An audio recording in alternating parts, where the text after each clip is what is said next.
Emprendedores Antifrágiles, episodio 22.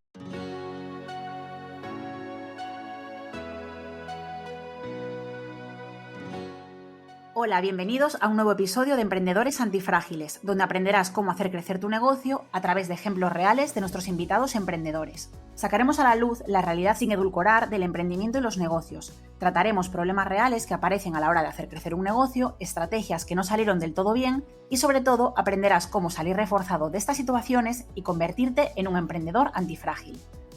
Somos Lucía Ortega y Paco Lodeiro, fundadores de la agencia de marketing de contenidos Ortega y Lodeiro.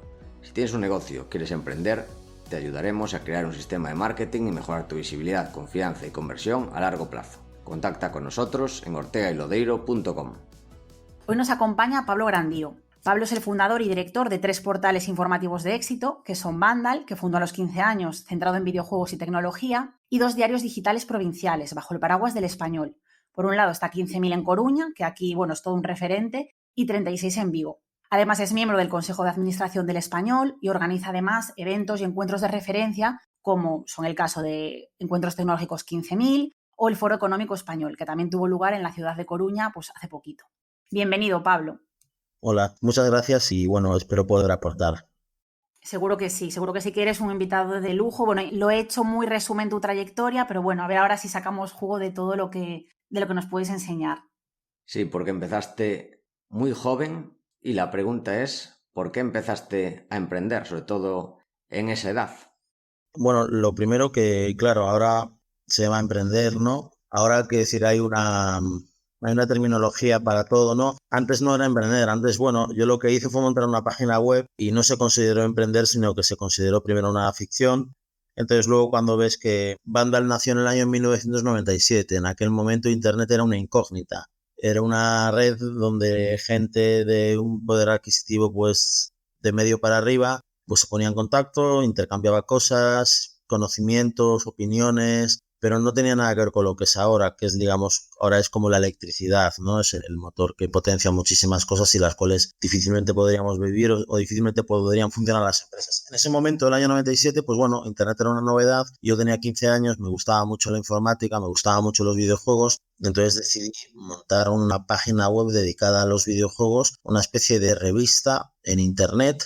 O sea, ahora mismo si lo montase sería un blog, pero en aquel momento no existía el término blog. El término blog surgió en 2002 o 2003. En el año 97, era como una revista digital y de hecho, al principio Vandal seguía un poco el modelo de una publicación periódica y lo que hacía era actualizarse cada 3 semanas. Cada 3 semanas salía un nuevo número, pero el nuevo número no era un PDF, era como una web, era como si tú cada 3 semanas coges y le metes un montón de artículos nuevos a un portal, ¿no? Uh-huh. Entonces, pero eso duró solamente unos meses. A partir de marzo, abril del año 98, empezó a tener una actualización diaria. Empezó a tener un sistema de contenidos que permitía la actualización diaria, un poco de CMS, en aquel momento no existía ese término, claro, pero un poco de automatización. Y realmente creció con Internet, porque claro, el número de usuarios de Internet en España durante esas épocas creció exponencialmente, desde una base muy baja, claro, pero crecía muy rápido. Entonces las webs experimentaban unos crecimientos de tráfico orgánicos tremendos, porque claro, si hay el doble de usuarios de Internet, tú vas a tener el doble de visitas, a poco que lo hagas mínimamente bien, ¿no? Y entonces, ¿cuándo se convirtió en un emprendimiento? Pues hubo una primera intentona que fue en el 99-2000, cuando fue la burbuja de Internet, que evidentemente era todo irreal, porque con 2.000 personas que te visitaban al día, teníamos 2.000 visitas al día o 3.000 visitas al día, de repente se ganó dinero, pero no era irreal porque formaba parte de la burbuja. Se pagaba la publicidad en Internet carísima. Además, hablando de errores de emprendedores, en esa época se ganó mucho dinero durante unos meses y yo si en vez de un banner por página hubiese puesto 2 banners por página, habría ganado el doble de dinero. Y si hubiese puesto 3 banners por página, habría ganado el triple de dinero durante ese periodo de tiempo acotado de burbuja de Internet. Luego, a finales del 2000, principios del 2001, todo estalló e Internet pasó a estar maldito, ¿no? O sea, lo que si en el año 2000 anunciarse en Internet era ser lo más innovador y lo más guay, a principios de 2002 anunciarse en Internet era como un suicidio, ¿no? Realmente fue cuando hubo grandes oportunidades porque estaba de anunciarte o de dar a conocer cualquier cosa porque estaba muy bajo el CPM. Total, que Internet colapsó, pero luego a partir del año 2003 y principalmente gracias a Google, y su sistema AdSense empezó a volver a ser viable para las empresas pequeñas, para las empresas que a lo mejor tenían tráfico y querían plantearse volver a vivir de ello. Vandal nunca dejó de actualizarse, nunca dejó de ser un referente, pero evidentemente hubo unos años donde no teníamos ningún recurso en absoluto para pagar el servidor, poco más. Y no era realmente porque lo estuviésemos haciendo mejor o peor, sino por una situación de mercado, que es que el mercado estaba muerto. Imaginaos si ahora las criptomonedas se van a cero, ¿qué hacen las empresas de criptomonedas? O sea,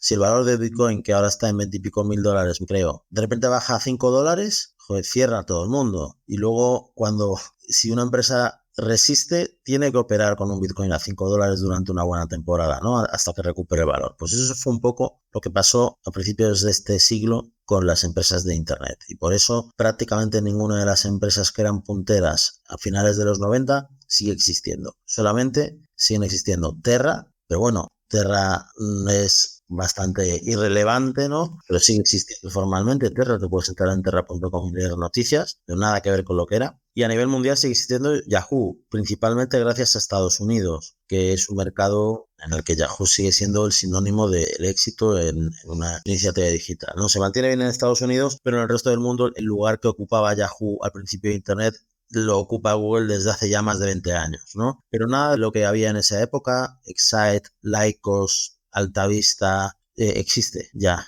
De hecho, desapareció a principios del siglo. Entonces, bueno, Vandal realmente es un superviviente de los orígenes de Internet y ha ido pues creciendo también con Internet y bueno, y realmente también conmigo, porque al final no es lo mismo las habilidades que tú tienes con 15 años que las que tienes con 40, ¿no? Claro. Tiene que ver, puedes tener las mismas ganas, pero evidentemente los recursos, la credibilidad. O sea, yo tengo muchas anécdotas de tener 17 años, llamar a una compañía de videojuegos en Madrid para que nos enviasen notas de prensa y muestras de producto y que se descojonasen de mí en la propia llamada. Claro, te llama un chaval que tiene voz, o sea, tiene voz grave, pero notas que es joven y te dice que está en Coruña, que Internet y que le envíes juegos con mucho acento gallego, claro, en un momento que la marca Galicia no tiene, se reían de nosotros en toda España, ¿no? O sea, ahora evidentemente nos tiene mucho más respeto gracias a un señor llamado Amancio Ortega y a más cosas, pero en aquel momento, hombre, tú eres una gente de la situación rocambolesca, eres una empresa, estás en Madrid, en el barrio de Salamanca y te llama un chaval de Coruña a contarte no sé qué de Internet, de Vandal y de que le envíes juegos y es la anécdota del día en la oficina, ¿vale? Entonces, bueno, no es lo mismo ahora que evidentemente pues ya tienes tu trayectoria y entonces, bueno, lo que quiero decir es que emprender, siempre las ganas son las mismas, pero al carne y lijor se da con práctica, ¿no? Como decían los bastardos. Y yo creo que ahora, afortunadamente, emprender es mucho... ahora, si un chaval de 16 años, de 15 años monta algo, pues le hacen inmediatamente un reportaje en los medios, especialmente en 15.000, ¿no? O sea, si un chaval de 15 años hace algo fuera de lo común, ahora se valora y se le presta atención y se le da un apoyo social, familiar, etcétera. En los 90, a finales de los 90, eras un bicho raro. Y ahora se valora mucho más, no, ahora se le da una credibilidad, ahora dice, joder, pues de esto puede surgir algo. A finales, o sea, hace 30 años o 25 años nadie te tomaba en serio. Y ahora sí que la gente te toma en serio, ¿no? Y se habla de un chaval de 9 años que tiene un canal de YouTube para niños, desde luego uno de los niños más ricos del mundo. Hace 30 años eso era como una cosa que parecía una noticia de Noticias del Mundo, aquel periódico fake que vendían con noticias inventadas. Mucho todo para bien y yo creo que ahora es todo más fácil y afortunadamente se valora más. O sea, la sociedad se ha hecho más diversa e inclusiva en todos los sentidos, ¿no? Yo me acuerdo que tú sí coleccionabas muñequitos hace 25 años, ¿no? Estabas pidiendo a gritos que te hiciesen bullying, ¿no? Los tenías que coleccionar en secreto.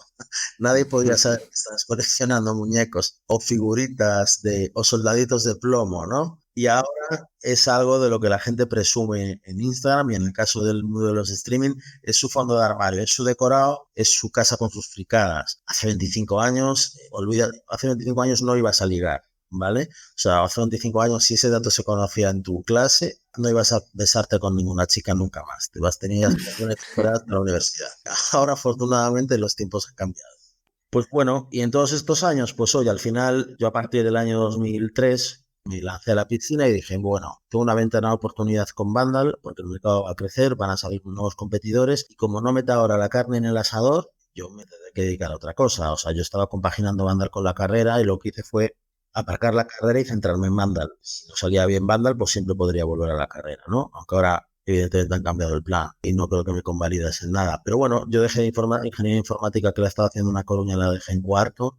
Evidentemente he seguido formándome en conocimientos de informática, pero no he podido presentarme a ningún examen, principalmente por la intensidad que requiere el presentarte a cualquier examen, ¿no? O sea, la semana anterior tienes que estudiar y a mí una empresa me consume toda mi energía y mi tiempo, ¿sabes? Entonces, ahora me estoy sacando un máster y eso sí que lo puedo hacer, porque puedes compartimentar mejor el tiempo, ¿no? Pero una carrera como ingeniería informática en La Coruña, que era además muy dura, no sé cómo sigue siendo, pero era además muy dura, y gracias a ello probablemente Coruña sea el hub que es, porque la gente que salió de la Universidad de La Coruña salió muy bien formada, con un altísimo nivel de exigencia, y de hecho yo los huesos duros de matemáticas, ¿no? Cálculo, álgebra, matemáticas discretas, estadística, los conocimientos que aprendí hace 20 y pico años los sigo usando en mi día a día, porque eran realmente unas asignaturas de matemáticas muy sólidas que te daban una formación como ingeniero muy sólida, ¿no? Y que yo los sigo usando día a día. Pero bueno, siempre tendré esa espinita clavada, pero bueno, al final en la vida hay que elegir. Yo elegí y afortunadamente pues creo que la decisión fue buena, los resultados han sido buenos para mí, para mi vida. Y a raíz de ese, digamos, posicionamiento líder en Vandal, pues surgió la oportunidad de asociarse con el Español y de ahí surgió la oportunidad de 15.000. Realmente 15.000 se me había ocurrido antes, pero no lo tenía como en el tintero, no tenía el dominio registrado, porque en Vandal evidentemente en estos 20 y pico años tuvo muchos altos y bajos, y en uno de los bajos, que fue en el año 2014, 2015, cuando ves que de alguna manera estás perdiendo fuelle, estábamos amenazados por los youtubers y estas cosas. Había, bueno, también uno, evidentemente, a nivel personal tiene momentos más felices y más infelices, y si te coincide un mal momento personal con un momento complicado de la empresa, pues es como llevar una losa encima, ¿no? Y esto, bueno, el 101 del emprendimiento, ¿no? Que al final todos somos personas y evidentemente, pues si estás luchando, si de repente te surgen dos frentes, pues evidentemente tienes menos energía para pelearlos. El caso es que, replanteándome cosas de Vandal y cómo hacer para que recuperase pues más fuerza, para que compitiese mejor, pues yo me fijé en cómo estaban funcionando las redes sociales, porque Vandal fue pionera en redes sociales, pero rápidamente perdió el liderazgo, ¿no? Entonces en el 14-15 Vandal era último en redes sociales entre sus competidores y dije,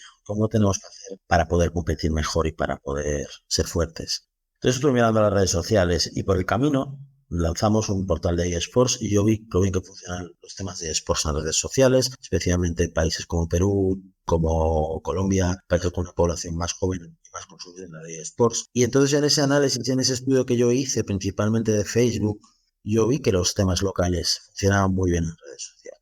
Porque vi que evidentemente las redes sociales habían permitido que ciertos temas locales de ciudades como Coruña, Santiago, ciudades de tamaño así similar y con vidilla, como tienen estas ciudades, pues que funcionaban muy bien y que, por ejemplo, en los años 90, vuelvo a hacer referencia, no podías montar un mercadillo de disco de segunda mano. Lo podías montar si pagabas publicidad en radio, si pagabas publicidad en prensa, pero ahora con las redes sociales tú lo puedes montar. Vas a tener mayor o menor éxito, pero tú ya vas a tener una base de éxito porque tienes un canal de comunicación con el público cautivo, con la gente que está muy interesada, ¿no? No sé cómo traducir engage, porque comprometido no es tampoco una gran traducción, pero lo vas a tener enganchado en comunicación.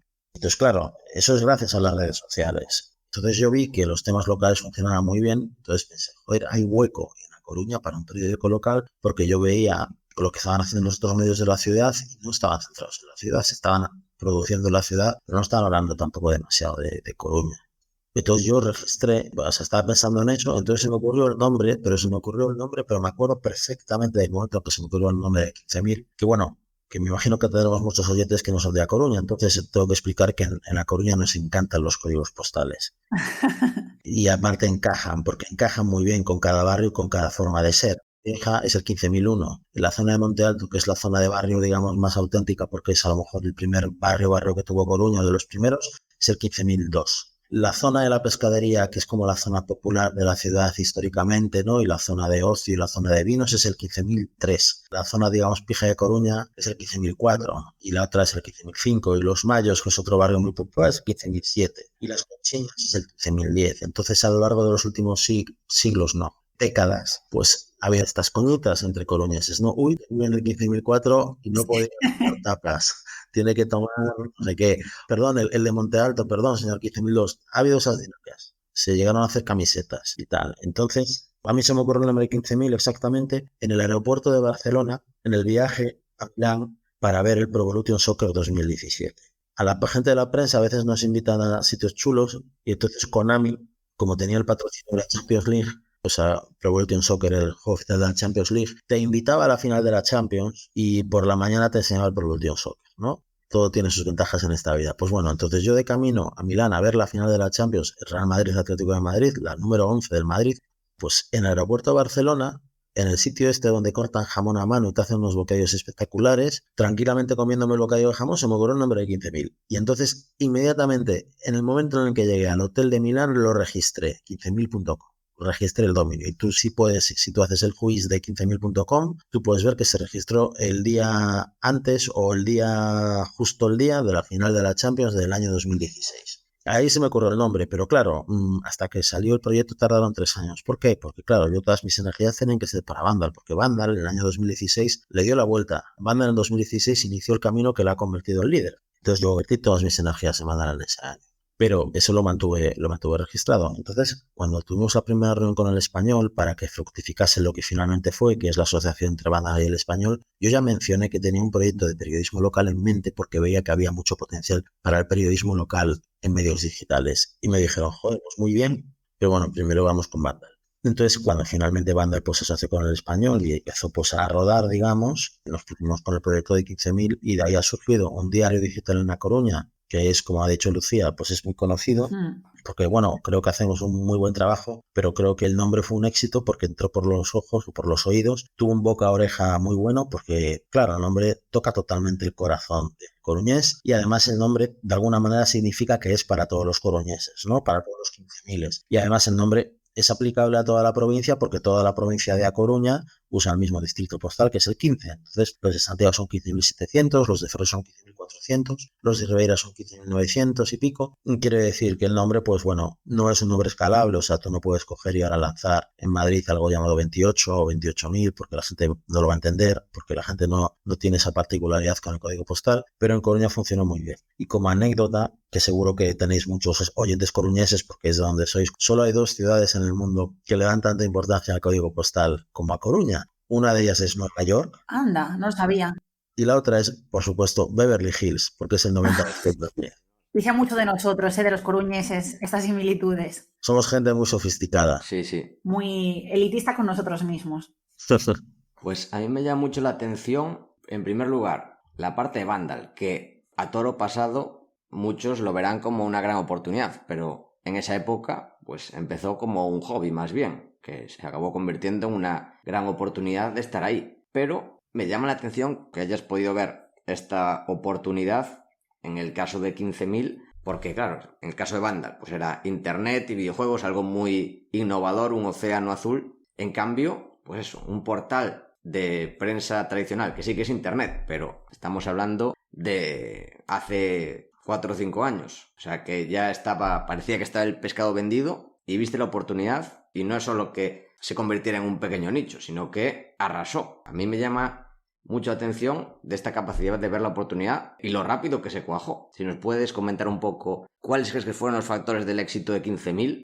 Bueno, rápido nos cuajó. O sea, una vez que nos ponemos en marcha, sí, pero yo tendría la idea desde el año 2016 y a lo mejor si lo hubiese lanzado en 2016 no hubiese tenido tanto éxito, ¿no? Al final, sí, no lo sé, eso no se sabe porque, claro, se habría lanzado con menos recursos. Entonces, claro, cuando tú tienes éxito, ¿no? También siempre corre el riesgo de que sea una cosa puntual y luego pases de moda, que sea un one hit wonder, ¿no? Como le ha pasado, pues hombre, no le ha pasado a muchos medios porque, bueno, sí, por ejemplo, el Huffington Post hubo un momento que parecía que iba a comerse el mundo y ahora se ha quedado pues como una cosa así. El BuzzFeed también, ¿no? Entonces, bueno, nosotros entramos muy bien. Creo que además es que una cosa... Yo al principio tenía unas ideas para el medio, ¿no? Y algunas de ellas iban a usar, muchas de ellas, ciertas APIs, pero de repente esas APIs íbamos a obtener una serie de informaciones en tiempo real y vamos a ofrecer una información bastante innovadora en tiempo real de la ciudad, pero esas APIs de repente se deprecaron, ¿no? Que es bueno, cuando algo se depreca es cuando te avisan de que dentro de 3 meses va a dejar de funcionar y deja de funcionar y punto. Pasa ahora a mucha gente que usaba la API de Twitter, ¿no? Entonces de repente yo vi que había ideas que yo tenía que no se iban a poder llevar a cabo. ¿vale? Entonces, realmente el éxito fue primero por una agilidad a la hora de elaborar informaciones, que es algo que viene totalmente de Vandal. O sea, 15.000 es Vandal, pero de Coruña. O sea, los métodos que usamos en 15.000, metodologías de trabajo, la gestión de las redes sociales y todo eso es la misma que usamos en Vandal, pero aplicado a otro tipo de información, en este caso información local de A Coruña, ¿no? Entonces al final es como una transferencia de know-how muy curiosa de una revista especializada en videojuegos a un periódico digital de una ciudad. Entonces entramos muy bien porque fuimos muy frescos, porque teníamos un diseño y seguimos teniendo un diseño pues muy fresco. La web tiene un toque femenino que no tienen otros periódicos, principalmente porque la ha diseñado una mujer y porque la mayor parte del personal de la empresa son chicas, o sea, tenemos pocos redactores y muchas redactoras, entonces yo creo que eso es poco común y eso se nota y le da un aire diferente, ¿no? Pero creo que sobre todo lo que nos posicionó es que dimos 4 o 5 noticias en nuestros primeros meses que fueron la leche, que conseguimos y que de repente tú das una noticia de estas y a partir de ese día tienes un 30% más de tráfico en portada porque la gente le has dado, o sea, se ha quedado con la matrícula, ¿no? Y por ejemplo dimos en exclusiva que el marido de Marta Ortega iba a empezar a trabajar en Inditex, que eso fue una noticia que nos fusiló hasta Lola, y demos en exclusiva pues una serie de cosas relacionadas con esa multinacional, que es al final la que moviliza muchísima actualidad e interés en La Coruña. Dimos una noticia de un suceso que ocurrió en el Orzán, de un portero de discoteca que maltrató a una persona y lo publicamos y se leyó en toda la ciudad. Cubrimos cuando vino Santiago Abascal a Coruña en el 19, pues cubrimos un poco el enfrentamiento entre manifestantes de extrema derecha y de extrema izquierda, ¿no? O sea, ayer publicamos los vídeos en redes, eso como que la gente vio que, bueno, que estábamos ahí, ¿no? Para contar la noticia, porque mucha gente no tenía claro si 15.000 se estaba haciendo desde una oficina en Madrid. Hicimos una serie de cosas que de alguna manera, pues nos posicionaron. Y entonces la clave después de hacer eso es no pasar de moda. Lo que pasa es que luego vino la pandemia y ahí también nos batimos el cobre, porque hicimos una cobertura muy buena de las primeras semanas de la pandemia.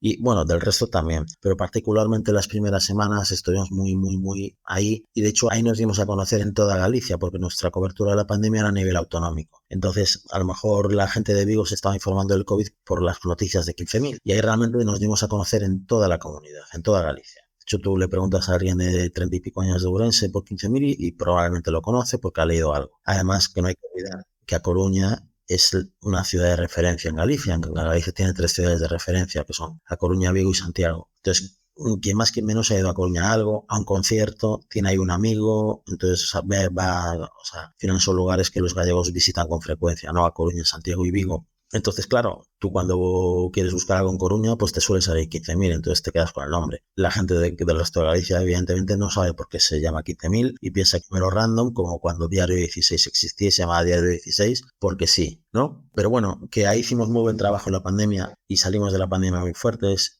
Y entonces el riesgo de decir, oye, estos han pasado de moda, pues ya nos lo quitamos, ¿no? Nos lo quitamos nosotros y se lo quitaron los que lo pensaban. En plan, bueno, a estos ya les llegará su hora, ¿no? Ahí, bueno, ahora realmente... Luego, a finales del 20 lanzamos 36 en Vigo, replicando el modelo, con el código postal de la provincia de Pontevedra, pero sin el 1000, porque 36.000 es muy largo. Bueno, y la propia empresa también ha replicado el modelo en Alicante y Málaga. Entonces, bueno, pero realmente todo eso viene del mundo del videojuego. O sea, es curioso de analizar cómo estaba evolucionando el mundo del videojuego y darse cuenta de que pues las redes sociales iban a tener un impacto muy grande en la información local porque ya lo estaban teniendo sin que nadie lo estuviese realmente aprovechando para un medio.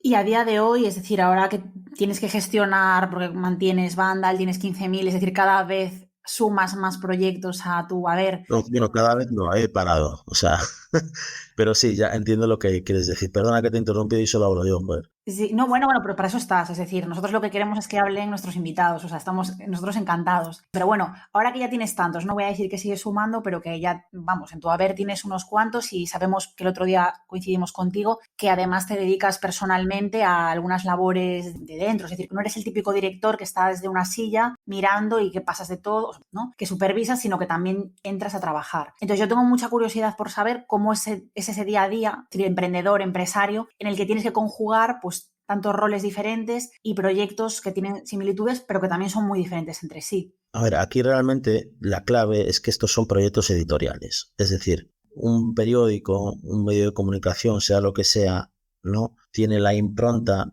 de su director, de las personas que están, digamos, del editor, el director. O sea, al final, esto es como un tema muy clásico, ¿no? El que haya un editor, que es un señor que es ceremonial, pero que le marca unas pautas a seguir al director, y el director, de algún modo, pues ciñéndose a eso, ¿no?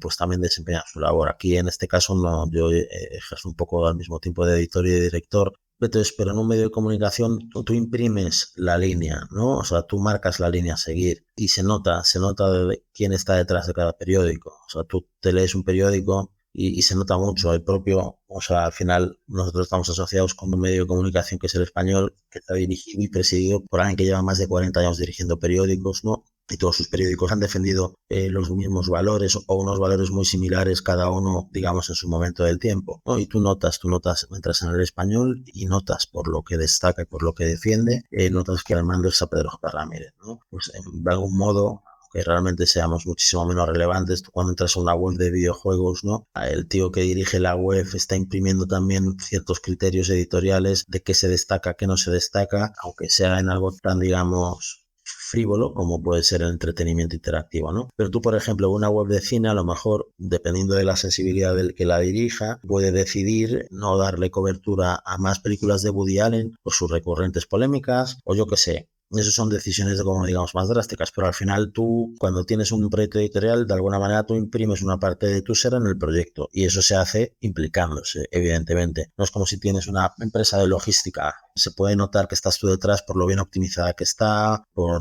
yo qué sé, porque apuesta antes o después por las soluciones ecológicas, pero los conductores van a conducir igual, independientemente, porque depende de la persona, ¿no? No le estás diciendo cómo tienen que acelerar o cómo tienen que, yo que sé, aparcar el camión. Pero en un periódico se nota la mano del director en los artículos, o sea, en las cosas de las que habla, cómo habla de ellas, qué destaca, qué no destaca y ese tipo de cosas. Y para hacer eso tú tienes que estar implicado. ¿Sabes? Evidentemente está todo delegado, pero ahora, por ejemplo, en la campaña electoral, pues yo estoy escribiendo artículos, porque si no, ¿para qué estamos? O sea, me refiero, y no es que esté escribiendo artículos tendenciosos, ¿no? Pero si tú si estás al mando de un periódico local y no te implicas cuando hay elecciones locales, ¿no? No sé si me entendéis. Sí, sí, tal cual. Pues oye, tendrás que implicarte, ¿sabes? Luego en las fiestas de María Pita no te implicas, te dan más igual, ¿no? La cobertura del noroeste pop rock, bueno, pero hombre, si hay elecciones locales y el futuro de la ciudad o parte del futuro de la ciudad pues se va a decidir las siguientes 2 semanas, pues tú evidentemente te implicas, metes el pie en el agua, ¿no? Y eso es lo mismo que en Vandal. En Vandal el OS3, cuando había, pues yo evidentemente era cuando estaba más atento, ¿sabes? Jueves de julio estoy más despreocupado. Pero eso, cuando anuncian estos los premios anuales del videojuego, evidentemente tú te implicas cuando tienes que implicarte, ¿sabes? Porque si no, no darías feito, como se dice. No te llega el tiempo para todo y sobre todo, y hablando de los errores que cometió como emprendedor, yo uno de los mayores, que yo creo que es un clásico y que me imagino que es algo que la gente comenta a menudo, es el no saber delegar aquello que lo que tú no tienes nada que aportar, ¿sabes? Sí, sí. O sea, lo que no puedes delegar, o sea, es como, tú no puedes delegar lo que te da pereza, tienes que delegar lo que no aportas, o sea, a lo mejor tú eres un tío más que le gusta menos yo qué sé, la representación institucional, pues tú eso no lo puedes delegar, ¿sabes? A ti te jode ir a eventos, bueno, pues tú puedes ser director de un periódico, porque entonces, Ya. ¿sabes? En plan, entonces, tío, dedícate a otra cosa, tú sí que vas a ser director de un periódico, pues vas a tener, es en plan, como hablando de los segundos tenemos los 15 mejores, pues tendré que presentar yo, hombre, algún día a lo mejor cambiamos de presentador, pero evidentemente si es una cosa que se está empezando a hacer, tendrás que salir tú a la palestra, ¿no? Sí, defenderlo al final tienes que dar la cara por tu creación, que al final es también una manera de fidelizar a lo que decías antes un poco de cuando cubrías ciertas noticias de la ciudad, ¿no? Oye, si yo veo que tú como director estás ahí, evidentemente me voy a creer más que está hecho por las personas que estoy viendo, no por eso Sí, a un ver, redactor. evidentemente no se sabe hasta qué punto se nota eso, porque al final, bueno, esto es un cambio de tercio muy grande y yo creo que mejor termino de decirlo de delegar y no delegar, que tú tienes que delegar las cosas en las que no aportas nada. El hecho de lo voy a hacer yo, claro, nadie le va a poner tanto cariño y ganas como el emprendedor a completar una tarea. Pero a lo mejor no hace falta que todas las tareas estén de 10, ¿sabes? Quiero decir, la rapidez con la que se contestan ciertos emails no es crítica. Hay algunos emails que hay que contestar al momento, pero hay otros que pueden esperar o que no tienes ni siquiera que contestar tú, ¿no? Lo que quiere decir es que al final lo que ocurre con las operaciones pequeñas es que cuando tú llegas al momento de dimensionarte, no te das cuenta de que tienes que repartir tareas, ¿sabes? Porque las tareas son unas comedoras de tiempo. Entonces, bueno, yo creo que a mí personalmente mi principal error es que delego poco y me cuesta porque digo mucho, bueno, esto ya lo hago yo, ¿no? Que me lleva 10 minutos. Pero de 10 minutos en 10 minutos te liman tu tiempo, ¿no? Es un vicio que tenemos todos, yo creo, eso, ¿eh? Para hacer, claro, por eso digo que es un tema común de los emprendedores, ¿no? Te van limando tu tiempo y de repente en vez de tener 4 horas al día para innovar o hacer que crezca tu negocio, pues tienes 2, porque has estado haciendo micromanagement de cositas, ¿sabes? Y sobre lo que decías antes, yo no sé, porque claro, yo de temas de periodismo solo hablo con gente que se dedica al periodismo, entonces tenemos un poco de... Es un poco como cuando te dice alguien que la red social más importante es Twitter, cuando no lo es, evidentemente, ¿no? Pero claro, la gente que está en Twitter todo el rato lo piensa y realmente no lo es, tú ves los datos de tráfico y yo diría que LinkedIn es más importante ya que Twitter y que de hecho para las cosas de negocios lo es desde hace muchos años, ¿no? Pero bueno, que me he ido otra vez por las ramas. Digo que yo no sé hasta qué punto una persona general, o sea, una persona que no se dedica al mundo del periodismo, ni que está metido, ni que le interesa mucho, distingue cuando una noticia está escrita por un redactor u otra, o hasta qué punto le da valor a que una información sea propia y no simplemente un copia-pega de agencias. Porque la noticia es la misma. La cosa Sí. es tú, o puedes comprársela a EFE o Europa Press, ¿no? Pero al final no va a cambiar mucho la información que perciba y que reciba el lector, porque la información es la información que hay. O sea, si mañana se aprueba un puerto nuevo en Marín, pues los datos son los datos. Va a tener tanto calado, va a tener un dique de tanta longitud y se va a construir en estos años. El lector nota cuándo se ha hecho la información propia, cuándo se ha copiado y pegado de un repositorio por el que pagas. No se sabe. Pero bueno, al final quien sí lo sabe son los stakeholders, o sea, la gente, tus compañeros, tu competencia y la gente que se lee el periódico de verdad, no la gente a la que le llega el enlace por Facebook o tal. Y ahí es importante un poco estar cuando hay que estar, creo yo. Ujú.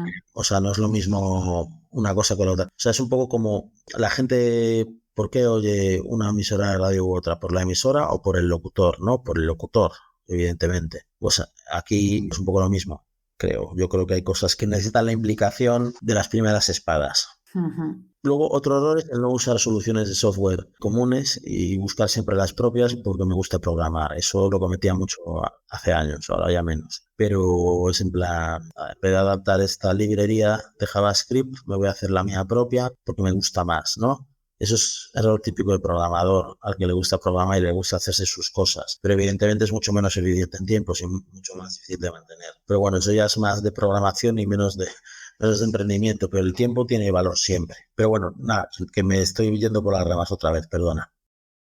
Pues parte de la siguiente pregunta ya nos la has respondido sobre tus mayores errores, que es este de no delegar, un error bastante común entre los emprendedores que nos cuesta bastante, pero al final acabamos aprendiendo la lección, muchas veces por obligación. Pues además de estos errores, nos gustaría saber cuál es para ti la lección más importante que has aprendido durante esta carrera, en Vandal y en 15.000. Bueno, en 15.000, 36, etcétera. La lección más importante Sí, ¿cuál dirías que es?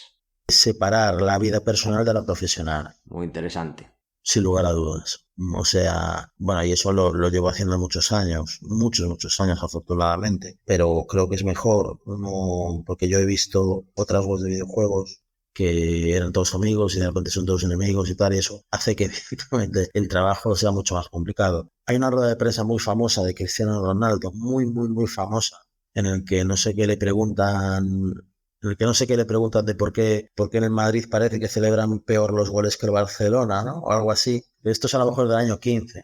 Y Cristiano dice, mira, yo soy un profesional, yo con Río Ferdinand me saludaba todos los días y nunca fuimos a cenar juntos. Y yo creo que los abracitos, los besitos y los no sé qué son una tontería y hay que ser buenos profesionales y tal. Bueno, es una rueda de prensa de estas de Cristiano en el que de la recordar, porque luego le preguntan otras cosas y también dice otras perlas, ¿no? Pero, y dentro de todo lo arrogante que puede resultar Cristiano Ronaldo, y lo en el fondo gracioso que resulta Cristiano Ronaldo, ¿no? Porque es como un tío que, joder, luego ves el biopic luego ves la serie de Georgina y dices tú, joder, en realidad Cristiano Ronaldo es un tío bastante simpático y está medio tirado, ¿no? En el buen sentido.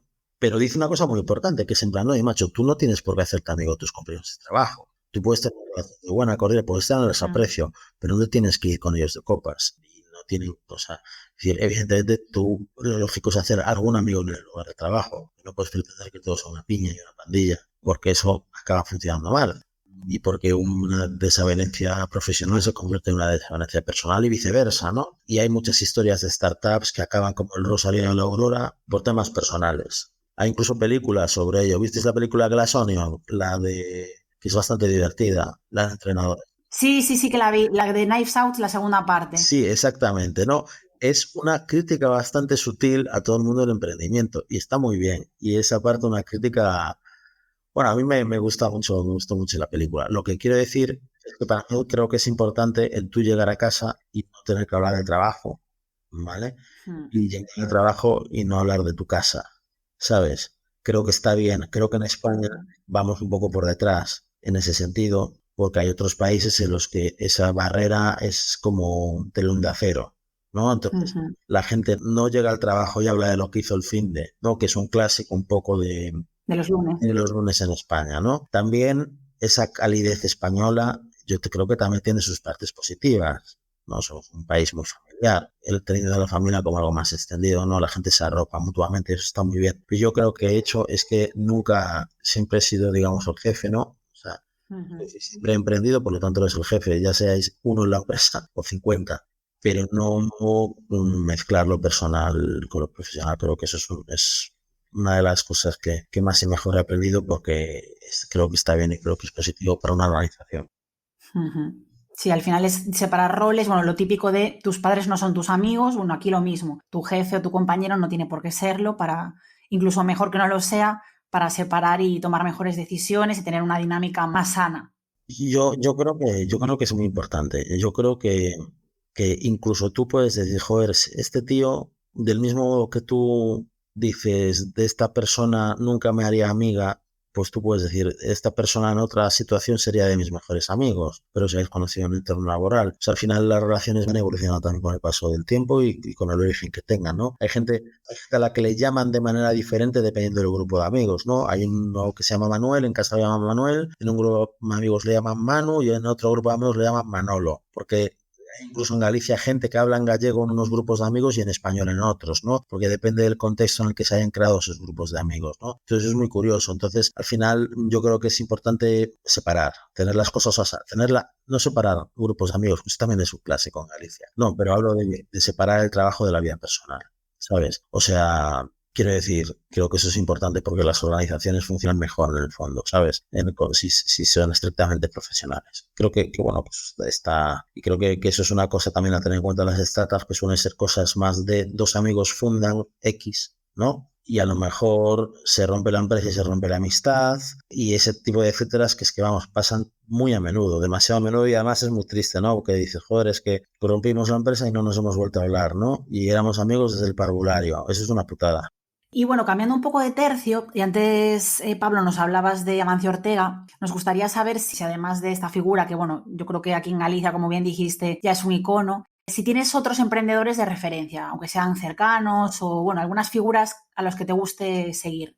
Yo creo que hay una persona particularmente infravalorada en el mundo de la informática, que es Bill Gates. Me explico. Bill Gates es el sueño americano, ¿no? En persona, o sea, es como el sueño americano Bill Gates. Es en plan, me monto mi empresa y triunfo y soy el más rico del mundo. Pero a Bill Gates en el mundo de la informática, los programadores no se le respetaba porque claro, Windows se colgaba mucho y era como pantalla azul, etcétera, etcétera, y Linux era más sólido y todo este movimiento linuxero que había a finales de los 90, principios de los 2000, y tú luego lo ves en perspectiva y digamos que la fama de genio la tiene Steve Jobs, pero Bill Gates es un tío pues que al final le fue quien democratizó la informática con un producto peor que el de su competidor, pero mejor comercializado. Y luego es un tío que siempre ha hecho causas benéficas desde los años 90, ¿no? O sea, toda la fundación que tiene con su mujer, todo el tema de la malaria. Luego es un tío que, bueno, en su momento decidió vender la mayoría de sus acciones de Microsoft. Ahora sería fabulosamente rico, pero las vendió porque decidió diversificar. Y bueno, al final eso no se ha sabido hasta hace relativamente poco, ¿no? Y más cosas que dices, Bill Gates. Luego, bueno, al pobre le echan la culpa de la pandemia del COVID, que se le llaman Bill Gates con V, en plan Bill, de malvado. Pero yo creo que Bill Gates es un tío que sin demasiadas estridencias ha sido clave en los últimos años y que su figura, como no es más bien una estrella del rock, sino un geek, ¿no? O sea, Steve Jobs era más estrella del rock, era más mediático, era más molón. Bill Gates era más de... Bueno, me imagino que todos hemos visto el vídeo de bailando, ¿no? Los de Microsoft cuando lanzan el Windows 95-98. Yo pues te recomiendo que lo veas porque te vas a reír. Y al final yo creo que Bill Gates es un tío... Se habla mucho de Elon Musk y Elon Musk está muy bien, pero Elon Musk no... Bill Gates nunca pretendió polarizar ni generar controversia, ¿sabes? Hizo su curro, hizo su empresa sigue siendo un referente, él ya no está en su empresa, hace su fundación de solidaridad. Me refiero, no puedes decir que, en cambio, Elon Musk opina sobre política, juega esto, juega lo otro. Hoy creo que ha dicho que ya deja de ser CEO de Twitter, porque lo que sea, ¿no? Y yo creo que Bill Gates es un tío más discreto. Al final, nosotros somos gallegos y a los gallegos nos gusta la gente seria, ¿no? Y la gente discreta y la gente que no es fachendosa. Entonces, un perfil como Bill Gates a mí me gusta más, ¿no? En plan, es multimillonario, pero no se cree que es Bruce Springsteen. Y generalmente cuando habla lo hace para aportar, no para llamar la atención. Yo creo que es alguien a reivindicar, porque lo tenemos como amortizado y es un tío que si tú lo consideras fríamente, que ha aportado mucho al mundo de la informática y al mundo de la empresa y al mundo en general. Y luego ya a nivel personal, yo como gran aficionado a los videojuegos, el creador de Super Mario no es empresario, es un empleado de Nintendo que cobra mucho, pero es un empleado de Nintendo, pero creo que es un tío que es muy notable, ¿no? Al final, Shigeru Miyamoto pues ha creado muchísimos iconos del entretenimiento y es un creativo puro, o sea, no es programador, es de los pocos creadores de videojuegos que no son de origen programador, simplemente tiene ideas y las convierte en productos y él supervisa la gestación del producto, pero creo que a nivel creativo es un genio absoluto, ¿no? Y es además una persona particularmente humilde, particularmente discreta y un visionario al que yo tuve la oportunidad de entrevistar en 2 ocasiones. Y las 2 veces me dejó con la boca abierta e ilusionado como un niño. Eso no lo sabía, lo de las entrevistas a Miyamoto. Además, muy buen día para reivindicarlo, que sale hoy el Tears of Kingdom. Sí, sale Zelda, es cierto. Que le hemos dado un 10 en Vandal, que no damos casi me leí ayer la crítica que me la pasó mi marido, porque bueno, no sé si sabéis que la campaña, que hicieron un vídeo muy icónico que llama así como a la gente de 40 y por ahí que empezaron a jugar, así nostálgica, y creo que está arrasando muchísimo. Y justo ayer la leí. Sí, porque además, es decir, el juego famoso de Nintendo es Mario. El juego que verdaderamente es Nintendo es Zelda, ¿sabes? O sea, Zelda es el auténtico. Zelda es, si Nintendo fuese Queen, Mario y Mario Kart serían We Will Rock You y We Are the Champions, pero Zelda sería Bohemian Rhapsody, ¿sabes? Zelda es el alma de Nintendo. Entonces, claro, que un Zelda salga bien es como una alegría para un aficionado al videojuego, ¿no? Porque hay Zeldas, son todos muy buenos, pero los hay muy buenos, los hay excelentes y los hay sobresalientes, ¿no? Y este es de los mejores. O sea, de hecho, yo no me habría dedicado al mundo del videojuego de no ser por el Zelda de Super Nintendo, ¿no? Por el de Legend of Zelda Link to the Past. O sea, me refiero, es un juego que a mí me parece que sigue siendo de los mejores que se han hecho. Quiero decir que, y bueno, tener la oportunidad de conocer a tus ídolos, ¿no? A la gente que te inspiró, o la gente a la que dijiste, joder, tío, es un fenómeno, es la leche, porque sobre todo cuando no te decepciona, ¿no?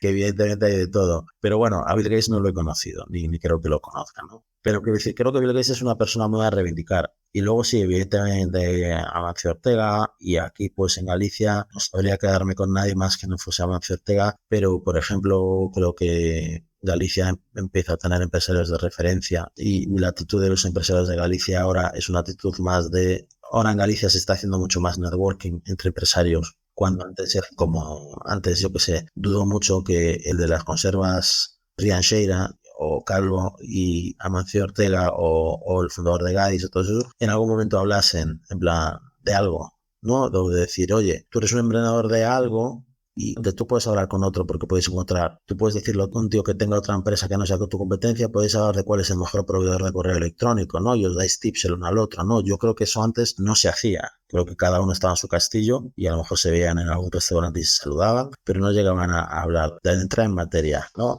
Ahora realmente yo creo que los empresarios gallegos y españoles se han dado cuenta de que el mercado es el mundo y que se lo tienen que comer entre todos, ¿no? Entonces se ayudan los unos a los otros. Y eso es algo que se lleva haciendo en América y en otros países toda la vida, que yo creo que en España se está empezando a hacer ahora y que es muy bueno, pero que vamos con un poquito de retraso. Creo que antes no se hacía. ¿Y cuáles dirías que son las herramientas imprescindibles en tu día a día? El teléfono móvil. La copa de vino también es bastante importante. Pero el teléfono móvil, yo sin móvil, ahora mismo, yo soy como un cavernícola. O sea, no tengo ningún Un valor. apéndice. El móvil Claro, es nuestro, como una extremidad más. claro, si tú no tienes conexión a internet, yo sin conexión a internet, no puedo hacer nada. Es que ni siquiera, es que incluso el Word lo tengo en la nube. Quiere decir, no puedo hacer nada. Es en plan, no puedo ni ver la tele, claro, pero no puedo ver Netflix. Es como, bueno, tengo algunos libros por leer, pero sí, el móvil claramente, y luego, bueno, sí, el móvil, generalmente, y hombre, portátil, pero yo, una de las cosas que hice, no hace demasiado, es nubificar todo. Entonces yo ya no tengo ordenador portátil, sino que lo que tengo son terminales que se conectan y trabajo con lo que tengo, ya sea documentación, programas de gestión, Ujú. programación, etcétera, lo tengo todo en la nube. Entonces ya no, antes yo iba con la mochila, con el portátil, ¿no? Como si fuese un colegial, y ahora ya no, porque ahora realmente lo tengo todo nubificado. Y esto que se puede hacer desde hace ya bastante tiempo, lo he hecho recientemente. Pero lo que sí llevo siempre encima es evidentemente el teléfono móvil. Y bueno, volviendo a otros comentarios que habías hecho, que hablando de la discreción de Bill Gates, etcétera, bueno, de un poco esta característica gallega, nos gustaría saber qué cualidad de un emprendedor te parece la más importante y también cuál la más infravalorada. Yo creo que la más importante es la capacidad de girar el timón. Lo que ahora se llama pivotar, en argot más moderno. Creo que además es que lo ves, ya no aprender, lo ves en personas que tropiezan siempre con la misma piedra, ¿no? Y personas que se equivocan en cosas nuevas. Que yo creo que equivocar nos equivocamos todos, yo me equivoco a menudo, pero me suelo equivocar en cosas nuevas, no siempre cometer la misma equivocación. Y para no cometer la misma equivocación, tú tienes que aprender de los errores, y aprender de los errores se empieza reconociéndolos, no públicamente fustigándote con una fusta, pero siendo consciente de que los has cometido. Yo creo que eso es la cualidad más importante de un emprendedor y casi te diría que cualquier profesional. Es decir, aquí nadie es perfecto, todos cometemos errores. Es un poco llevándolo al mundo del periodismo más básico. A veces se cometen faltas de ortografía por despistes o incluso por errores tipográficos que son faltas de ortografías, porque la B y la V están al lado en el teclado, ¿no? Entonces, puedes poner una B cuando es una V por burro o porque está al lado y le diste la V y no te has dado cuenta, ¿no? Pueden ser las dos cosas. El caso es que, claro, una cosa es cometer faltas de ortografía de vez en cuando, otra cosa es cometer siempre la misma falta de ortografía y no aprender, pues que absorber es con dos Bs, ¿no? Sí. Y liarla siempre con absorber, ¿no? Eso es como, entonces es como un ejemplo muy bueno, porque evidentemente todos vamos a cometer errores, pero cometer siempre el mismo te condena a eso que decía Einstein de solo un loco repite lo mismo esperando diferentes resultados. ¿No? Es decir, si tú siempre, gente que ha montado varias empresas y que no le acaban de ir bien, y yo he visto gente que realmente es que, joder, es que siempre cometes el mismo error, que es pues yo qué sé. Y yo creo que lo más importante es el hecho de aceptar con naturalidad que vas a cometer errores, no cabrearte ni intentar autoconvencerte que al final no los has cometido y aprender de ellos y no tienes por qué reconocerlo si no quieres, no, pero te lo tienes que saber, ¿no? O sea, quiero decir, tú mismo tienes que saber que la liaste o que deberías haberlo hecho de otra manera, porque si no, no vas a progresar, ¿sabes? También los errores cometidos forman parte de tu activo, por llamarlo de alguna manera. Claro. Decía Michael Jordan, ¿no? O sea, Michael Jordan no ganó el anillo hasta el séptimo o el octavo intento, ¿eh? Ganó 6, pero el primero tardó 7 años u 8 en ganarlo. Porque al principio Michael Jordan era buenísimo, pero tenía pelo. O sea, empezó a jugar en el 84 y ganó el primer anillo en el 91-92. Entonces, hay una gran frase de Michael Jordan que es: el éxito es ir de fracaso en fracaso sin desanimar. Y lo dice Michael Jordan, ¿eh? No lo está diciendo una media tinta. No, se ha puesto de moda ahora un vídeo de Giannis, bueno, de Giannis no sé qué, un jugador griego de la NBA de nombre impronunciable, en el que le preguntan si la temporada es un fracaso y te dice, no hay fracaso en los deportes porque bla, bla, bla, bla, bla. Bueno, no sé cuántos títulos ha ganado, pero no sé si 0 o solamente 1, pero no ha ganado prácticamente nada. Y te dice eso. Pues que Michael Jordan te decía eso habiendo ganado 6 anillos. O sea, con los 6 anillos en las manos, 3 y 3, te decía que había cometido muchos fracasos, ¿no? Y te lo decía Michael Jordan que no era precisamente un dechado de humildad. Si tú ves el documental de El último baile, te descojonas, pero dices, menuda pesadilla convivir con Michael Jordan en cualquier lado, porque es una bestia parda, ¿no? Pero lo dice él, que es ir de fracaso en fracaso. Entonces, al final, pues el poder pivotar los fracasos y sacar algo positivo de ellos, creo que es importantísimo. Teníamos también, o solemos hacer una pregunta sobre socios. Ya nos has comentado que tienes a El Español como socio y nos gustaría saber los motivos de esta alianza y también cómo os organizáis. Me refiero a, ¿os dejan libertad o cómo os coordináis? O sea, no a nivel interno, sino a nivel funcional. No, o sea, el español es un medio muy diverso. O sea, si tú lees las secciones de opinión del Español, verás que las opiniones van de izquierda a derecha, siempre dentro de la normalidad de la Constitución española, ¿no? O sea, es decir, no vas a encontrar apologías, pero vas a encontrar opiniones que pueden estar a favor o en contra de cosas, porque hay temas donde no hay una opinión, digamos, yo no creo que nadie se atreva a tener una opinión categórica sobre ciertas cosas, ¿no? O sea, quiere decir, todos los dilemas, leyes que van evolucionando con el tiempo, porque claro, realmente no hay una cosa que tú digas, esto es lo mejor, esto tiene que ser así. Bueno, dicho esto, a nosotros nos dan una absoluta libertad porque hay una confianza en lo que hacemos y en la que somos gente cabal, ¿no? O sea, quiere decir, al final las relaciones, lo más importante de las relaciones empresariales es la confianza. Todo está sostenido, construido sobre la confianza, ¿sabes? Vosotros dais servicio porque confiáis en que el cliente os pague. Todo funciona con confianza y las relaciones empresariales de socios también. Y además hay una frase árabe que creo que es: la confianza es toda o nada, o 0 o 100, que es en plan, tú en la gente no confías un poquito, ¿sabes? Tú en la gente o confías o no confías. Sí. Tenemos afortunadamente la confianza, tanto con Vandal, que evidentemente Vandal es un medio de videojuegos y que es líder y que lo hace bien, como el 15.000, y que es un medio que, bueno, que hablamos en 15.000 sobre todo de temas de sociedad, ¿no? Hablamos de temas de ocio, de cultura, también hablamos de noticias y a veces de política también. Ahora estos días estamos hablando de políticas y se confía que lo hagamos bien, o sea, no se cuentan con los dedos de una mano las discrepancias. Yo creo que haya podido haber. Es una relación muy fluida y muy buena, la verdad, que es como deben de ser las relaciones, ¿no? De confianza mutua y de dejar hacer. Pues sí. Y bueno, Pablo, ahora ya en la recta final de esta entrevista tenemos nuestras preguntas rápidas también para conocerte desde un punto de vista más personal y saber tus preferencias. Muy bien, cuando quieras.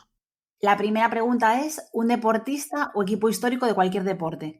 Si me dices equipo histórico, te tengo que decir Super Depor. Pero también es cierto que, mira, los Chicago Bulls de Michael Jordan, sobre todo la que con el documental conoces cómo funcionaban, pues yo creo que son muy notables. Pero luego, deportista, yo creo que Rafa Nadal es un tío que es inspirador. Tú sabes cuando realmente alguien te inspira, cuando es menor que tú en edad y te inspira. Y dices, joder, estoy admirando a un tío más joven que yo. Y a mí eso me pasó con Nadal. Y dije yo, joder, es que ese tío le saco 3 o 4 años y le admiro. Y a mí eso nunca me había pasado, porque al final admirabas a los tíos mayores que tú. Sí. Tenías 10 años en Coruña y los jugadores del Super Depor eran la leche, ¿sabes? Pero ahora con 35 años soy el cascarrabia. Bueno, con 35 no, que tengo 40, pero bueno, a partir de los 30 y pico, cuando ya no tienes edad tú de jugar al fútbol, yo veía con 20 años a los del Depor en la discoteca .3 y digo, joder, son los del Depor, qué guay. Ahora me los encuentro en un pub y digo, ya, chavales son unas balas perdidas, ¿sabes? Ya cambia totalmente la actitud. Pero creo que Nadal es un tío que es inspirador porque el tío es un animal de la victoria. Creer que vas a ganar es la mitad, ¿sabes? Lo admiro y por supuesto creo que según pasan los años, el ser del Deportivo es ser fiel a tus orígenes y sí creo que yo que además coqueteo un poco con el Madrid, tengo que admitirlo, pero si el Madrid y el Depor es que no hay color, es que empezar a insultar a los del Madrid, ¿sabes? O sea, quiero decir, porque el Deportivo es tu alma, ¿sabes? Y el haber podido ver cómo el Depor brilló esos años es algo que nunca nadie o sea, es como fue algo muy especial, el ver que tu equipo podía. Y yo creo que lo dijo el otro día Martiño Rivas, que el éxito de Super Depor de alguna manera nos dijo a los gallegos, especialmente a los de Coruña, que podíamos competir. Sí, salió en la entrevista que le hicimos a Álvaro Sánchez, salió también este tema y llegamos a esa conclusión, que yo creo que nos marcó como generación eso, de abrir esa ventana, ¿no? De que todo es posible, entre comillas. Sí, porque antes éramos muy cabizbajos y muy bueno, tal, claro, vamos a ver si no perdemos muchos goles. Y ahora nos damos cuenta de que aquí somos capaces de la excelencia, ¿sabes? Es muy diferente la mentalidad de vamos a ver si nos equiparamos con estos vamos a liderar porque somos excelentes. Yo creo que eso le ha pasado a Galicia, afortunadamente. Sí. La siguiente pregunta rápida: un artista de cualquier tipo que te inspire empresarialmente. Bad Bunny. Creo que Bad Bunny es un tío, es el bizarrap del reggaetón, porque es un tío que es como bastante nuevo en la industria, ¿no? Relativamente. Pero a mí me parece una auténtica locura que el tío, que es un cantante de reggaetón, el tío ahora se ha puesto a hacer lucha libre americana. No sabía. A hacer wrestling, a combatir en lucha libre americana, la de Hulk Hogan. Sí, sí. Y me parece una auténtica locura que tú seas un cantante de reggaetón famoso y metas en lucha libre, ¿no? Y yo lo vi y dije, este tío está como una cabra. Pero claro, realmente de esa manera va a ampliar su mercado a todo el mundo anglosajón americano. Porque Claro. cantantes de reggaetón que hace lucha libre. Y a mí me parece una locura, ¿no? O sea, me parece una locura. Luego sí, evidentemente, otra inspiración empresarial que también es un ejemplo de emprendedor es Julio Iglesias. Julio Iglesias hubo una época, cuando tuvo la oportunidad de hacerse conocido en Estados Unidos, lo que hizo como un tour de ciudad en ciudad, pero de ciudad pequeña a ciudad pequeña. Entonces, en sitios pequeños, ¿no? De 200, 300 personas, esto que se ve en las películas como el stand-up comedy, que la gente pues lo ve si actúa ante 200 personas, ¿no? Y yo creo que lo que hizo Julio Iglesias, o al menos lo que leí que hizo, es que lo hacía también cada día, que como que los periódicos hacían crónica de lo que había hecho, pero los periódicos de los sitios a los que iba a ir después anticipaban su concierto porque habían visto el éxito que había tenido en los pueblos anteriores, ¿no? Como si tú tocas en Ferrol un día y lo haces tan bien que los periódicos de Coruña avisan, oye, que va a tocar que lo hizo muy bien en Ferrol, ¿no? Y entonces, como que Julio Iglesias en un año pasó de ser extremadamente famoso en Estados Unidos por eso que hizo. O sea, no estoy seguro de estar contándole la historia con exactitud de detalles, pero que Julio Iglesias fuera en Estados Unidos se paseó por todas las salas de conciertos pequeñas para realmente hacer su nombre en el país. Y yo creo que eso a nivel de emprendedor es una cosa de la que tomar nota, porque hay que tener la humildad. Podría haber quedado en España y haber sido todo lo famoso que quisiese en España sin complicaciones, pero fue a batirse el cobre a Estados Unidos y ahí fue cuando se convirtió en un artista de talla mundial. Y eso también es una cosa de la que tomar nota, que tú al final tienes que ser humilde siempre y decir, oye, y no acomodarte y decir, oye, pues mira, para poder conseguir algo vas a tener que esforzarte siempre. Creo que hay unos buenos ejemplos, poco frívolos a lo mejor, pero bueno, son cosas que yo creo que son divertidas de escuchar y que a lo mejor que escuche este podcast no sabía. Está guay, así diferentes, de eso se trata, de que cada uno deis vuestro toque. ¿Y un sitio para comer en una reunión de negocios? ¿Y qué te pedirías? En La Mundiña, en Coruña, es de los mejores sitios para ir a una reunión de negocios y pediría cualquiera de las cosas que tienen en la carta, especialmente el pescado. Luego, otro sitio bueno de Coruña para una comida de negocios es que, claro, además, la hostelería de Coruña está muy bien, es muy desenfadada, pero hay pocos sitios a los que tienen una comida de negocios porque son sitios como más festivos, ¿no? Pero A Mundiña es uno de ellos, otro de ellos es también el Charrúa. El Charrúa es un sitio de carne que, bueno, que seguro que los de Coruña lo conocen muy bien, pero que es un sitio de carne, es como una boutique de carne, es bonito, es elegante, no sales con olores, y en el Charrúa pues pediría cualquiera de sus cortes de carne. O sea, he dicho uno de pescado y otro de carne. Y luego, si estás por Oleiros, pues el Refugio, evidentemente, no hay ninguno mejor que el Refugio. Muy buenas elecciones, las tres. ¿A cuál vamos hoy, Lucía? Hoy vamos a Pracer. A Pracer. El Pracer está muy bien, pero el Pracer no es para un sitio de negocio. Claro, claro. Porque Esta es comida de empresa, no es negocio, sino comida de empresa más informal. nada, eso está bien, no, el Pracer está genial. De hecho, yo vivía enfrente del Pracer e iba a menudo, pero no puedes llevar, porque además el Pracer tiene un menú que no es muy convencional. Tú una comida de negocio Claro. puedes comer como un tío de 70 años y el tío el Pracer puede flipar. Pero no, o sea, Coruña es una ciudad tan festiva que la mayor parte de los restaurantes buenos ahora son desenfadados. Otro sitio, el Salitre. El Salitre es un gran sitio. El Salitre ahí, el paso marítimo, a la altura de Llamar. Es un sitio espectacular. Ese es genial. También pedir pescado o lo que tengan fuera de carta, que suele ser espectacular también. Salitre es el que está en el paseo marítimo, ¿no? Es donde estaba antes la Alborada. Exactamente. Arroz también, recomiendo el arroz de allí. Sí, los arroces. Además ahora se está poniendo de moda en Galicia el arroz seco, el arroz con carne. Sí. De pluma ibérica, de presa, de todo eso. Y se está haciendo cada vez mejor ese arroz. Aparte se está haciendo el estilo alicantino, que es como con el arroz así quemadete. Además, aparte del Salitre, yo fui el otro día y me sorprendió muy gratamente porque todos los sitios de Coruña buenos están subiendo la parra y en el Salitre pareció barato y me quedé muy sorprendido. Dije, joder, hemos comido muy bien y no nos ha cobrado mucho. Y dije, joder, qué buena decisión. Yo voy a repetir cuando pueda porque me parece que es un sitio que no es abusivo y yo creo que eso está bien, ¿sabes? El no abusar. Y nada, entonces, bueno, ahí mi recomendación. Genial. La siguiente pregunta, una canción que te motive para trabajar. Una canción que me motive para trabajar. Pues depende, pero yo ya he llegado a una edad en la que no hay nueva música, salvo Bad Bunny, claro, y en la que yo escucho constantemente los temas que escuchaba cuando tenía 25 años, ¿no? Es un poco muy de señor mayor, muy de señor escuchar los Dire Straits, ¿no? De trabajar, pues... Por ejemplo, me puedo poner bandas sonoras, me motivan bastante las bandas sonoras, sobre todo cuando tengo mucho estrés, ¿no? Me motivan las bandas sonoras de las películas con las que crecí. O sea, te pones la banda sonora de Regreso al Futuro y te motivas, ¿no? A mí me pasa eso, ¿no? Ese tipo de cosas de acordarte de los años jóvenes, ¿no? Y te pones esas canciones y te motivas. A mí me pasa con las bandas sonoras de las películas de los años 89. ¿Y una peli o serie que recomendarías a emprendedores? Emprendedores. Sí, puede ser porque te recuerden o te hayan hecho aprender algo o te hayan dado alguna idea, por lo que tú quieras. Comentabas antes, por ejemplo, la de Glass Onion, pero bueno, que tampoco tiene que ver, entre comillas, su temática no es de emprendimiento, pero a ti sí que te ha recordado por lo que trata el emprendimiento. Yo creo que Glass Onion, a ver, no es tanto una película para emprendedores, es una película que parodia muy bien el mundo del emprendimiento. Claro, por eso, por eso. Y lo parodia muy bien. Una película para emprendedores O serie.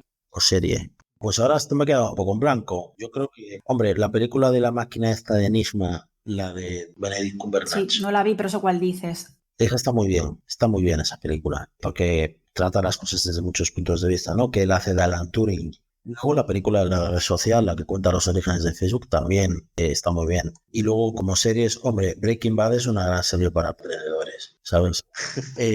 O sea, las series al final hay muy pocas series de este ámbito, ¿no? Pero hay otras series de las que puedes sacar lecciones para la vida. Luego, Suits, la serie de Meghan Markle, es una serie muy interesante. También puedes sacar tus lecciones, aunque casi es una serie de ciencia ficción, por lo Sí. visto. Y lo guay que es el otro, ¿no? Parece ya una serie de ciencia ficción, pero también es una serie muy divertida. Ujú. Y para terminar, un hobby para desconectar del trabajo. Pues la verdad es que cada vez me gusta más cocinar, pero no lo hago bien. O sea, es algo que me gusta, pero no es incomible, pero no es tampoco una cosa, no tengo talento para cocinar. No sé qué emprendedor decía o dijo que es importante tener hobbies que no se te tenga que dar demasiado bien, que te guste hacerlo, pero que no tengas que ser necesariamente bueno, ¿no? Pues yo, hombre, a mí cocinar me relaja bastante, tampoco no lo hago muy a menudo tampoco, pero me relaja bastante. El resultado es comible, pero no es de estrella Michelin, pero bueno, me gusta. Yo creo que además tú llegas a tu casa y cocinas y estás desconectando también de alguna manera, ¿no? Luego al final tú estás en casa y estás también rodeado de información o de la tele o del móvil o del ordenador, también lo tienes por ahí, pululando. Pero tú cuando cocinas estás cocinando, no estás mirando una pantalla. Y yo creo que está bien, que despeja un poco la mente, ¿no? Son tareas además que tienes que usar coordinación, así como tienes dos sartenes al fuego, tienes que estar pendiente de las dos, ¿no? Yo creo que es una actividad muy sana, Ujú. Casi meditación. muy normal, pero muy sana, porque de repente estás 15 a 20 minutos como haciendo cosas, requieren un poco de habilidad, no demasiada, requieren un poco que te concentres, pero no demasiado, no puedes estar distraído cocinando, tampoco tienes que estar mega concentrado, tú tienes que estar al tanto, ¿sabes? Porque es que es un hobby muy dando en tu casa, aparte que a mí me encanta comer, claro, bueno, está bien. Creo que podríamos hacer una cola de 10-15 minutos hablando de restaurantes de Coruña, ¿sabes? Ya, ya. A mí es las preguntas que más me gusta y de hecho me encanta que las diferentes personas de donde vienen me apunto sus recomendaciones ya casi para hacer una guía, pero sí, Coruña la verdad es que es un vicio. Sí, Coruña está muy bien, está verdaderamente, además es que Coruña se está autorreaccionando todo el rato, la gente lanza nuevas propuestas y bueno, o sea, por ejemplo, hay un sitio, me imagino que habéis ido a L'Omakase, al que también se puede usar como zona de negocios. L'Omakase es un sitio de sushi al estilo Edo del siglo XVI, pero con producto gallego, es un sitio único. Y el sitio solo sería posible en Coruña. Tú abres ese sitio en cualquier otra ciudad gallega y no duraría mucho. Pero Coruña es un sitio que funciona, ¿no? Y tiene capacidad para 14 comensales y es caro. Es un sitio, claro, que también es un sitio muy especial. Pero es un sitio que solo funciona en una ciudad como Coruña, que tiene 5.000 personas que son disfrutonas, que te van a ese sitio y que no van a permitir que ese sitio cierre, ¿no? Porque les mola que existe y les mola ir. Yo creo que ahí realmente, bueno, somos una super ciudad a nivel gastronómico. Y más que vamos a mejorar, yo creo. Pues después de estas preguntas cortas, ya casi para terminar, los emprendedores necesitamos seguir formándonos continuamente y nos gustaría saber qué estás intentando aprender en estos momentos, que nos hablaste de un máster, que no has concretado qué estás estudiando actualmente. Es una MBA a través de una de estas escuelas digitales, la EAE, que creo que es bastante conocida, ¿no? O sea, estoy haciendo un máster de MBA, es un MBA executive, ¿sabes? Sí. 2 ratos libres con flexibilidad. Y sobre todo me está sirviendo porque, claro, yo de tener una empresa, pues tú aprendes muchas cosas, por las buenas o por las malas, pero hay otras que no. Y está bien, digamos, rellenar tus lagunas y que no solo todo sea aprendizaje práctico, sino tener una mejor base teórica para ciertas cosas, ¿sabes? Entonces me está sirviendo para llenar los gaps que tengo, ¿no? O sea, por ejemplo, pues hay un módulo pues, de marketing digital que yo evidentemente es en plan sipi, ¿no? En plan, yo todo eso ya lo sé, lo domino y lo hago y con éxito. Luego hay otros que dices tú, coño, qué interesante esto, ¿no? Y al final como que te activan las conexiones cerebrales, ¿no? El poder completar tus conocimientos. Y una cosa que voy a probar es la plataforma de Learning en LinkedIn, que me la han recomendado, que está diseñada para que sea pequeños bocados. Y yo creo que una de las cosas que tengo que hacer es intentar sacar 1 hora al día para estudiar, para formarme, para enriquecerme, porque me va a cundir mucho más, me va a ayudar a tener mejores ideas y a hacer mejor mi trabajo o cualquier tipo de trabajo. Y ahora ya sí, para terminar casi, si tuvieras que darle algún consejo, bueno, o varios, a un novato, a una persona que se esté planteando, que esté empezando a emprender, ¿qué les dirías? Pues les diría que tengan paciencia, es decir, que confíen en sus ideas y que tengan paciencia y que se den cuenta de que estamos en un mundo muy competitivo y que no tengas éxito o que el éxito tarde en llegar no significa que no puedas tener éxito. Y sobre todo que apuesten por quedarse en Galicia, porque es importante que la gente con ideas se quede en Galicia para seguir fertilizando Galicia como sitio para que surjan ideas y negocios. Si todo el mundo se va a Galicia, porque en Galicia nadie le comprende, Galicia seguirá sin comprender a nadie, porque todos los que puedan comprender a alguien, las ideas se han ido. Entonces al final alguien tiene que romper el círculo vicioso, la pescada que se muerde la cola, de que el talento se vaya de Galicia, y esa pescada que se muerde la cola pues evidentemente se rompe, quedándose la gente diciendo pues me quedo aquí y punto. Y vamos a construir entre todos un lugar como un ecosistema potente, ¿sabes? Y yo creo que eso está cambiando y creo que es importante que cambie. Que evidentemente Madrid tiene mucha más oportunidad, pero ahora la conexión con Madrid es mucho mejor. ¿Sabes? No tienes que irte a vivir a Madrid para estar en contacto con Madrid. Entonces creo que es importante que aquí se creen cada vez más redes de emprendedores, de empresarios, y creo que se están creando y se está fomentando mucho eso. Creo que, bueno, y de hecho uno de los propósitos que tenemos en 15.000 es potenciar eso también, es fomentar que se conozca y que la gente sepa que aquí se puede, porque se está demostrado que se puede, y de ahí el ejemplo. No solamente el Superdeporte nos enseñó que se podía, también Superancio, ¿no? Nos enseñó que se puede. Para terminar, nos gustaría que nomines a un emprendedor o emprendedora que te gustaría que viniese al podcast. Yo creo que de Coruña, de Galicia. De cualquier parte del mundo. Que hables es castellano, eso sí. Bueno, yo creo que... ¿Ha venido Emilio Froján? No. Pues yo creo que Emilio Froján es muy interesante, el fundador de Belka. Y también, y ya tirando de cuentos porque claro, al final tengo que ser coherente y nominar a los camaleones en cuentos tecnológicos. Entonces también os recomiendo a Pablo González de Jacabos y a Carlota Corzo de Lázaro, que también es una tía con una historia interesantísima. Que la vimos esta semana, de hecho, en el evento de 15.000. Exactamente, yo recomiendo los que han venido a los eventos de 15.000. Tengo que tener una coherencia. Perfecto. Genial, Pablo. Pues nada, ahora sí, antes de despedirnos, te cedemos un turno final para que añades lo que consideres. Si quieres, pues potenciar algún otro proyecto, decir dónde te podemos encontrar a nuestros oyentes. Te dejamos el micro abierto y muchísimas gracias por acompañarnos. Muy bien, pues nada, yo creo que ya he hablado bastante, ¿no? Pero bueno, pues nada, que yo creo que es muy importante que entre todos, que al final todos recordamos la Galicia que era de los 90 y los 2000, que era un sitio pues muy atrasado, muy acomplejado también. Yo creo que poco a poco pues nos lo estamos empezando a creer sin resultar pesados, ¿no? Término medio entre el empoderamiento y ser demasiado, digamos, chauvinistas. Estamos bien. También yo creo que es importante que el talento se quede en Galicia y que Galicia no solamente aspire a equipararse, sino que aspira a liderar. Y hay cosas, ahora mismo Galicia cuando empieza de cero, cuando surja algo nuevo y Galicia empiece de cero, criptomonedas, la biotecnología, Galicia va a posicionar bien, ¿sabes? No sé si me entendéis. Ha surgido esto nuevo, los NFTs. Galicia ya no va 3 años por detrás de Cataluña y Madrid. Galicia va ya codo con codo. Evidentemente ellos van a tener más porque son más población. Pero Galicia ya no va por detrás. Ya no se está poniendo al día. Y eso no es todo. Y la marca de Galicia ha crecido muchísimo. O sea, Galicia ahora mismo es como que tú, si coges algo gallego, es como una cosa que es de fiar.